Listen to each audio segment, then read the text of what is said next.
মহাদেবীর দুই বৌমা চন্দনা এবং লাবণী ছাদে কাপড় শুকনো করতে দিচ্ছিল।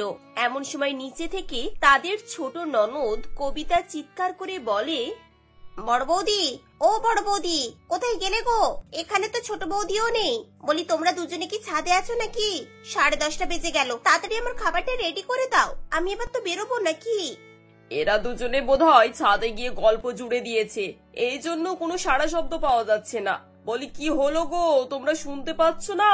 তাড়াতাড়ি নিচে নেমে এসো। শাশুড়ি এবং ননদের চেঁচামেচি শুনে ছোট যা লাবণী বলে, ওই দেখো দিদি, শুরু হয়ে গেছে। শীতের রোদটা খুব ভালো লাগছিল, আর বোধহয় এখানে বেশিক্ষণ থাকা যাবে না। এটা তো রোজকার ব্যাপার, আসলে বুঝতে পারছো না, ওরা আমাদেরকে এত ভালোবাসে যে 10 মিনিট চোখের আড়াল করতে চায় না। তা যা বলেছো, কিন্তু একটা কথা মানতে হবে, তুমি 7 বছর ধরে এই সংসারে একা সার্ভিস দিয়েছো, তোমাকে তো গোল্ড মেডেল দেওয়া উচিত। কি করে এত সবকিছু করেছো তুমি? এখন তো তাও আমি আছি, তবে তোমার জায়গায় আমি থাকলে আমার দ্বারা এত কিছু সম্ভবই হতো না। সত্যি কথা বলতে খুবই সমস্যা হতো, বিশেষ করে রনিয়ার ছুটকি যখন পেটে ছিল তখন তো আমার খুব কষ্ট গেছে। তবে তুমি আসার পর থেকে সত্যি আমি অনেক আরামে আছি। প্রত্যেকটা কাজ তুমি যেভাবে ভাগাভাগি করে নাও, তাতে করে কিন্তু আমার অনেক হেল্প হয়ে যায়। ওই দেখো আবার ডাকছে। দিদি চলো, আর এখানে দাঁড়িয়ে থেকে গল্প করলে চলবে না, এবার মনে হয় ওরা উঠেই চলে আসবে এখানে। এই বলে দুই যা তাড়াহুড়ো করে নিচে নেমে এসে রান্নাঘরে গিয়ে রান্না, ভাত, তরকারি সব টেবিলে সাজাতে শুরু করে। ঠিক এমন সময় বাড়ির কাজের মেয়ে লক্ষ্মী এসে উপস্থিত হয় এবং থালা বাসন দেখে বলে, ও বৌদি, আজকেও এত বেশি থালা বাসন হয়েছে? বলি শীতকালে কি তোমাদের খাওয়া দাওয়া বেশি হচ্ছে নাকি গো? এই ঠান্ডার সময়তে ঠান্ডা জল ঘেটে এত থালা বাসন ধোয়া আমার পক্ষে কিন্তু সম্ভব হবে না কো। আমি এবার ঠিক করে নিয়েছি, পরশু নতুন মাস, আর পরশু থেকে আমি একটা সময় থালা বাসন ধোবো। দুবার করে আসতে পারবে না মানে? দিনে 2-3 বার রান্না হয়, আর একটা সময় থালা বাসন মেজে দিয়ে গেলে হয়? বাকি সময় এত থালা বাসন পড়ে থাকবে নাকি? আমি অত সবকিছু জানি না কো বৌদি। একটা তোমার শাশুড়ি বলেছিল এই বছর আমার মাইনে বাড়াবে, সেসব তো কোনো গল্প দেখতেই পাচ্ছি না। উপরন্তু থালা বাসনের এত পরিমাণ বেশি হয়ে যাচ্ছে, আমার পক্ষে সম্ভব নয়। আমার ছেলে এমনিতেই লোকের বাড়িতে কাজ করতে বারণ করেছে, আমি তো কাজ করতামই না, তাও এতদিন ধরে কাজ করেছি বলে আপনাদেরকে বারণ করতে পারছি না কো। তবে হ্যাঁ, আপনাদের যদি পোষায় তবেই আমি একবেলা কাজ করতে আসবো, আর যদি না হয় তাহলে আমাকে বাদ দিয়ে না অন্য কাজের মেয়ে খুঁজে নিন। এমন সময় মহাদেবী রান্নাঘরে ঢুকে বলেন, কি হলো রে লক্ষ্মী, তুই এত কথা বলছিস কেন? হয়েছেটা কি সেটা শুনি। দেখো মাসি, আমি পরিষ্কার করে বলে দিচ্ছি গো, আমার মাইনে যদি বাড়াও তাহলে আমি একবেলা কাজ করতে আসবো, দুবেলা কিন্তু আমার পক্ষে সম্ভব নয় গো। বাইরে কাজের মেয়ে খুঁজতে যাও না, দেখবে আমার থেকে ডবল পয়সা নেবে, তাও আমার মতো ভালো কাজ করবে বলে তো আমার মনে হয় না। এই আমি বলে দিলাম। এই, তোরা এত সবকিছু বলার দরকার নেই, তুই করতে পারবি তো করবি, আর না হয়তো না করবি। ঠিক আছে, তুই যখন বলছিস একবেলাতেই আসবি, তাই একবেলাতেই আয়, বাকি একবেলা আমার দুই বৌমা দুজনে মিলে করে নেবে। এই কথা শুনে দুই বৌমার মাথায় হাত। শাশুড়ি চলে যাবার পর তারা বলে, দিদি এটা কি হলো? আমাদের উপরে এক্সট্রা কাজের বোঝা চাপিয়ে দিলেন, একবার আমাদেরকে জিজ্ঞাসাও করলো না যে আমরা কাজ করতে রাজি আছি কিনা। বাপরে, তুমি আবার এত সবকিছু আশা করো নাকি? এই বাড়িতে কখনোই না বৌমাদের মতামত জানা হয় না, যা করতে হবে নিজেকে ভেবে চিন্তে করতে হবে, কেউ তোমার জন্য ভাববে না। এভাবেই দিন কাটে এবং দুই বৌমাকে এবার থেকে শ্বশুর বাড়িতে থালা বাসন পরিষ্কার করতে হয়। এই একটা মাত্র কাজ ছিল যেটা আমাদেরকে করতে হতো না, এখন তো এটাতেও আমাদেরকে হাত লাগাতে হচ্ছে। দেখো না কত থালা বাসন হয়েছে, আমাদেরকে সব পরিষ্কার করতে হবে। আমার তো ভেবেই কাঁপুনি দিচ্ছে। দেখো একবার জলটা কত ঠান্ডা, ফ্রিজের জলের মতন ঠান্ডা হয়ে আছে। আর ভাবনা চিন্তা করে কি হবে বলো, যখন করতেই হবে তাহলে আর দেরি কিসের, চলো কাজে লেগে পড়ি। এই বলে দুই যা 1 ঘন্টা ধরে ঠান্ডা জল ঘেঁটে থালা বাসন পরিষ্কার করে। পরের দিন সকালবেলা শাশুড়ি মা এসে বলেন, বৌমা, ও বৌমা, আজকে ব্রেকফাস্টে কি বানাচ্ছ? মা, আজকে আমরা রুটি আর আলু ভাজা বানাচ্ছি, সঙ্গে একটু মিষ্টি আছে। কাল তো রুটি হয়েছিল, আবার কেন আজকে রুটি বানানো হচ্ছে? আজকে তো পরোটা হওয়ার কথা, তোমার ছোট ননদ রুটি খায় না, ওকে তাহলে একটু পরোটা করে দাও কেমন?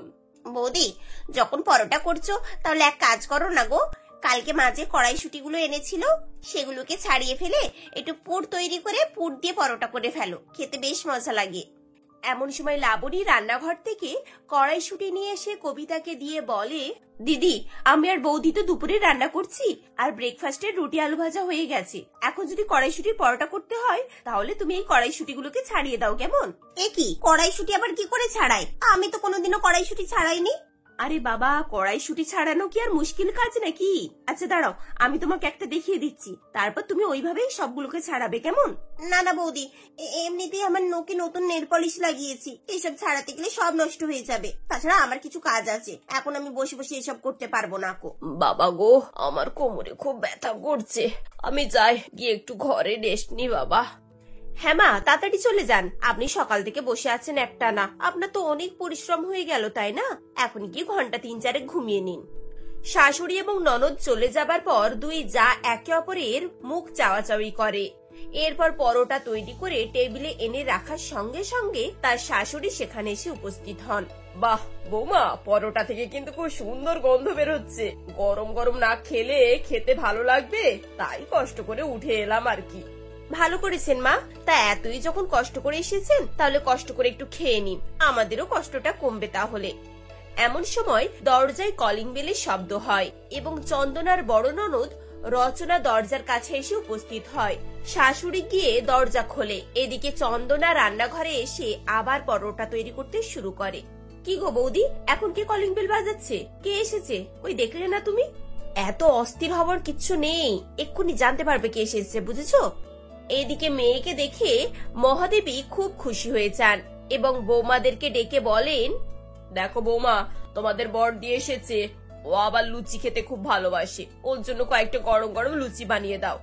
কি গো বৌদি, আমি তো কতক্ষণ আগে এসেছি, তোমরা দুজন তো রান্নাঘর থেকে বেরোতেই চাইছো না। বলি আমি তোমাদের এত ভালোবাসি, তোমাদের খোঁজ নেওয়ার জন্য এত দূর থেকে এলাম, আর তোমরা তো একটু উঁকি মেরেও দেখলে না। মা, তোমার বৌমারা কিন্তু খুব একটা সুবিধের নয়, দেখলে তো কেউ খোঁজ নিতেও এলো না। দিদি তুমি এভাবে বলছো কেন? আসলে আমি এখানে থালা বাসন পরিষ্কার করছিলাম, তার শব্দের জন্য বাইরে কিছু শুনতেই পাইনি। থাক, তোমাকে আর শাক দিয়ে মাছ ঢাকতে হবে না। আচ্ছা, তুমি আসার পর আমি এই প্রথমবার এলাম, আমাকে কি উপহার দেবে শুনি? মানে আসলে আচ্ছা ঠিক আছে, তুমি যেটা চাইবে সেটাই দেব। শোনো না, তোমার গিফটের যে কানের দুলটা পড়েছিল ওটা আমার খুব পছন্দ, ওটা দিয়ে দাও। আর হ্যাঁ, সেই ব্যাগটা যেটা তোমার কোন দাদা দিয়েছিল গো, ওই ব্যাগটা আমার খুব পছন্দ, ওটাও আমাকে দিয়ে দাও, আমাকে ওটা বেশ ভালো মানাবে। রচনার কথা শুনে লাবণী কিছুই উত্তর করতে পারে না, সে শুধু অবাক চোখে ননদের মুখের দিকে চেয়ে থাকে। পরের দিন সকালবেলা খাবার টেবিলে রচনা সবাইকে বলে, দেখো না মা, ছোট বৌদি আমাকে ব্যাগ আর মিনি করা কানের দুলটা দেওয়ার জন্য অস্থির হয়ে যাচ্ছে। আমিও বললাম ঠিক আছে, তুমি যখন চাইছো তাহলে আমাকে দিয়েই দাও, আমি আর না বললে তার মনটা তো খারাপ হবে বলো। এরপর লাবণী ধীরে ধীরে তার বড় যাকে বলে, দিদি এটা কি হলো? ওই ব্যাগটা আমার দাদা লন্ডন থেকে আমার জন্য এনেছিল, আর কানের দুলটা আমার দিদা আমাকে দিয়েছে, ওইগুলো আমি কাউকে দিতে চাই না। এই বলে লাবণী রান্নাঘরে আসে এবং মন খারাপ করে বসে থাকে। তখন চন্দনা তাকে বলে, লাবণী তুমি খুব সরল, তার উপরে এই বাড়িতে নতুন এসেছো, তাই এখানকার নিয়ম কানুন কিছুই জানো না। আমি তোমায় একটা গুরু মন্ত্র দিচ্ছি, এটা সব সময় কাজে লাগাবে, না হলে এই বাড়িতে কেন এই পৃথিবীতে তুমি বাস করতে পারবে না। গুরু মন্ত্রটা হলো, যখন যেমন পরিস্থিতি আসবে তুমি সোজাসুজি ভাবে তার মোকাবিলা করবে। আর হ্যাঁ, আজ থেকে না বলতে শেখো। যখন তোমার পছন্দের জিনিস নিয়ে কারোর মাথা ব্যথা নেই, তাহলে তুমি কেন অন্যের কথা নিয়ে মাথা ব্যথা করবে বলো তো? শোনো, তোমার যদি তোমার জিনিস কাউকে দেওয়ার ইচ্ছে না থাকে, তুমি পরিষ্কার ভাবে জানিয়ে দেবে যে তুমি ওটা দিতে চাও না। আর হ্যাঁ, যখন বলবে তখন খুব সাহস নিয়ে বলবে, যেন মানুষ দ্বিতীয়বার আর ও নিয়ে কোনো কথা বলতেই না পারে। চন্দনার কথা শুনে লাবণী মনে মনে সাহস পায় এবং পরের বার যখন তার বড় ননদ তার কাছে এসে দুল চায়, তখন লাবণী বলে, আমাকে ক্ষমা করে দাও দিদি, ওটা আমার দিদার দেওয়া উপহার, ওটা তোমাকে কেন, আমি কাউকে দিতে পারবো না। আর হ্যাঁ, ওই যে ব্যাগটার কথা বললে, ওটা আমার দাদা লন্ডন থেকে এনেছে আমার জন্য, তাই ওটাও আমি কাউকে দিতে পারবো না। আমার পক্ষে কাউকে দেওয়া সম্ভবই না। যদি অন্য কিছু দরকার হয় তাহলে আমি তোমাকে কিনে দেব, এভাবে কারুর দেওয়া গিফট অন্য কাউকে দিতে নেই, এটা তুমি নিশ্চয়ই জানো।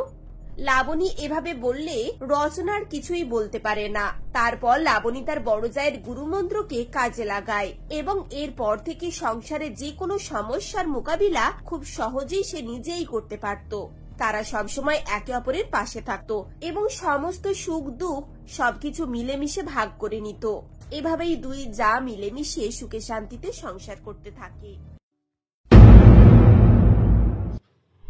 বরুণবাবু ও মধুমিতা দেবী মেয়ে সীমাকে নিয়ে জামালপুরে বসবাস করতেন। তাদের একমাত্র মেয়ে সীমার বিয়ে দেখাশোনা কমপ্লিট হয় বরুণবাবুর বন্ধু নিতাইবাবুর ছেলে অভিষেকের সঙ্গে। অভিষেক ও সীমা ছোট থেকেই বন্ধু ছিল, তাই তাদের বন্ধুত্ব দেখে দুজনেরই বাবা তাদের বিয়ে ঠিক করে ফেলে। অভিষেক বাবার ফার্নিচারের ব্যবসা দেখে, নিতাইবাবুর বড় ফার্নিচারের ব্যবসা, দেশে বিদেশে ফার্নিচার সাপ্লাই করেন, বিলাসবহুল গাড়ি বাড়ি সবকিছুই তাদের আছে। একদিন মধুমিতা দেবী সীমাকে ঘুম থেকে তুলতে গিয়ে দেখেন, হ্যাঁ রে সীমা, তোর মুখখানে এরকম চকচক করছে কেন? সারাদিন না ঘুমে কি ত্বক চর্চা করছিলিস? কোথায় মা, আমার মুখ যেমন তেমনই তো রয়েছে, কিছুই করিনি। রাতে শুধু একটু নাইট ক্রিম মেখে শুয়েছি। আবার কি করব, আমার স্কিনটা তো এমনিতেই গ্লো করে, আমার কিছু করতে লাগে না। বললেই হলো, তুই নিশ্চয়ই রাতে পার্লারে গিয়েছিলিস লুকিয়ে লুকিয়ে। পার্লারে? না তো, তুমি শুধু শুধু এত কথা বলছো মা, আমি একটু ফুচকা খেতে গিয়েছিলাম। শোন, বিয়ার কটা দিন মাত্র বাকি, এখন আর পার্লারে যাস না তো। এবার বাইরে একা একা বেরোলে লোকে নিন্দা করবি, আর অভিষেককেও নিষেধ করে দিবি এভাবে তোকে আর লুকিয়ে লুকিয়ে না ডাকি। আর লুকিয়ে লুকিয়ে দেখা করার কি আছে, দুদিন পরেই তো তোদের বিয়ে, তখন যত খুশি কথা বলবি। এই কটা দিন তুই চুপচাপ করে থাক না বাবা, তোর যা দরকার আমাকে বলবি, আমি আর কাকিমা মিলে ঠিক ব্যবস্থা করে দেব। একদম ঘরের বাইরে বেরোবি না। আসলে মধুমিতা দেবী আসল কথাটা ঘুরিয়ে ফিরিয়ে বলতে চাইছিল, যাতে সীমার বাইরে অভিষেকের সঙ্গে দেখা না করে, কারণ লোকে সেটা শুনেই নিন্দা করবে। বরুণবাবুর একটা সমাজে নাম আছে, তাই মধুমিতা দেবী সীমাকে নিষিদ্ধ করছিল। এদিকে বরুণবাবু তার একমাত্র মেয়েকে মন প্রাণ দিয়ে ভালোবাসে, সবকিছু মেয়ের মত নিয়েই বিয়ের আয়োজন চলছে। সীমা, একবার দেখে যা বিয়ের প্যান্ডেলটা কেমন হয়েছে। আমার তো ইচ্ছে খুব সুন্দর করে সাজানোর, আমার একমাত্র মেয়ের বিয়ে বলে কথা, খুব ধুমধাম করে সাজিয়ে গুজিয়ে বিয়েটা দেব। বাবা, তুমি তো জানো আমার এসব প্যান্ডেল একদমই পছন্দ করে না। আমার বিয়ে কোনো ফার্ম হাউস বা রিসর্টে হবে, হোটেল প্যান্ডেল একদম আমার পছন্দ নয়। ফার্ম হাউস বা রিসর্টে অনেক খোলামেলা জায়গা, ফাঁকা জায়গা, সুন্দর করে ডেকোরেশন করে ফটোশুট হবে, তবেই তো ভালো লাগবে। তুমি কোনো ফার্ম হাউস দেখে আমার বিয়ের আয়োজন করো, আমি এই বিয়ের প্যান্ডেলে বিয়ে করব না।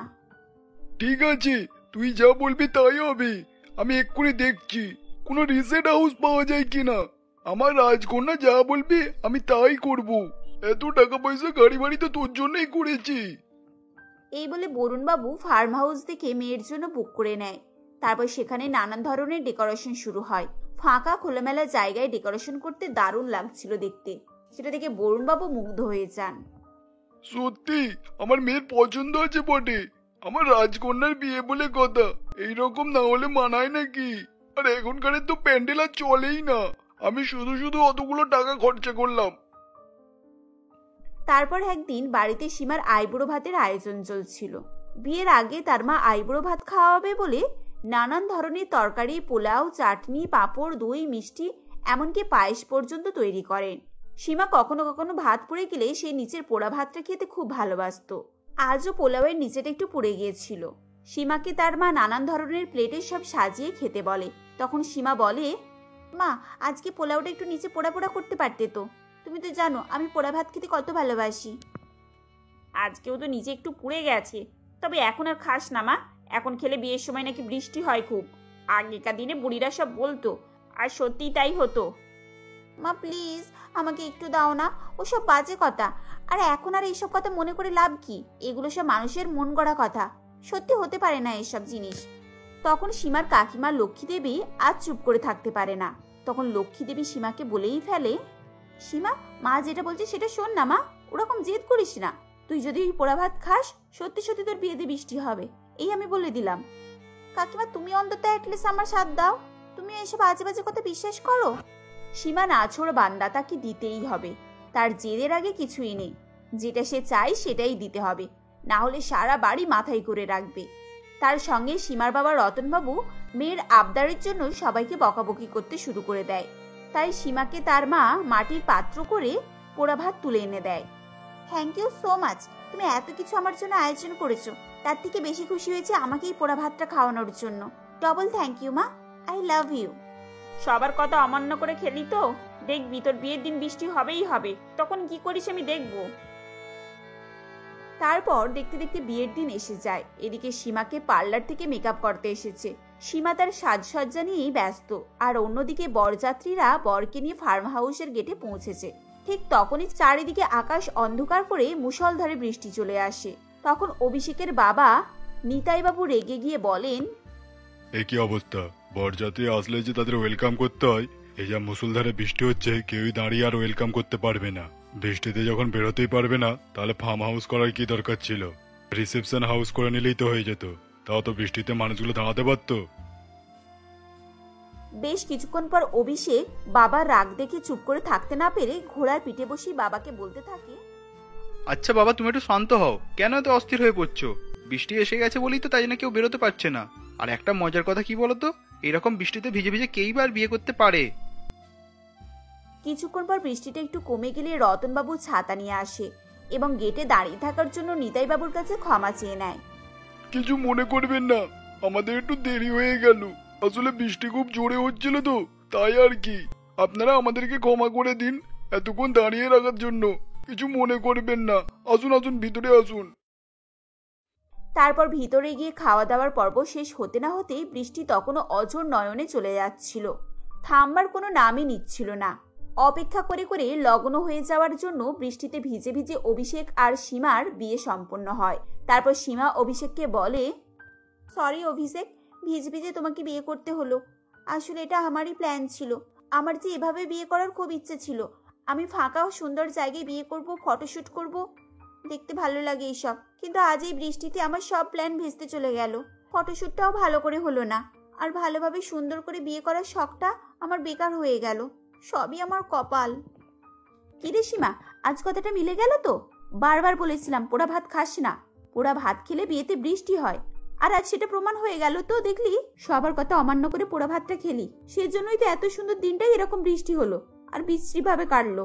কেউ এনজয় করতে পারলাম না, সবারই খারাপ হয়ে গেল দিনটা। আহ ছোট, ওভাবে আর খোঁটা দিস না। আজ মেয়েটা আমার শ্বশুর বাড়ি চলে যাচ্ছে, এখনো তুই ওকে এভাবে খোঁটা দিয়ে যাবি? তুই তো জানিস ও খুব জেদি। এখন চুপ করে যা না। কাকিমানি তো ঠিকই বলেছে মা, আমি তো জেদ করেই ভাতটা খেলাম, তাই হয়তো সত্যি সত্যি বৃষ্টিটা হলো। আমার জন্য তো সবার কষ্ট হলো, সবার আনন্দটা বৃষ্টির জলে মিশে গেল। আর যদি বাবার কথা শুনে কোনো হোটেলে বিয়ে করতাম, তাহলে হয়তো এত কষ্টও হতো না।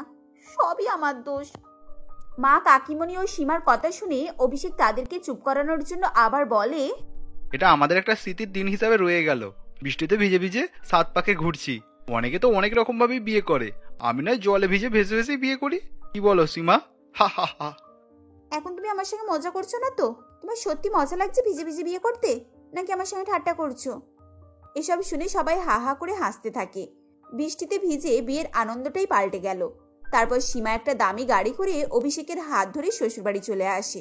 এখন সীমা এক ধনী বাবার মেয়ে থেকে আর এক ধনী স্বামীর বউ। বিলাসবহুল রাজপ্রাসাদের মতো বাড়িতে নানান ধরনের চাকর বাকর ও শ্বশুর আর স্বামীকে নিয়ে সীমা এখন নতুন করে সংসারে মেতে উঠেছে। এখন সীমাকে আর লুকিয়ে লুকিয়ে পার্লারে যেতে হয় না। অভিষেক সীমার জন্য একটা পার্লারের কন্ট্যাক্ট করে দিয়েছে, সবসময় সীমাকে সাজিয়ে গুজিয়ে রাখার জন্য।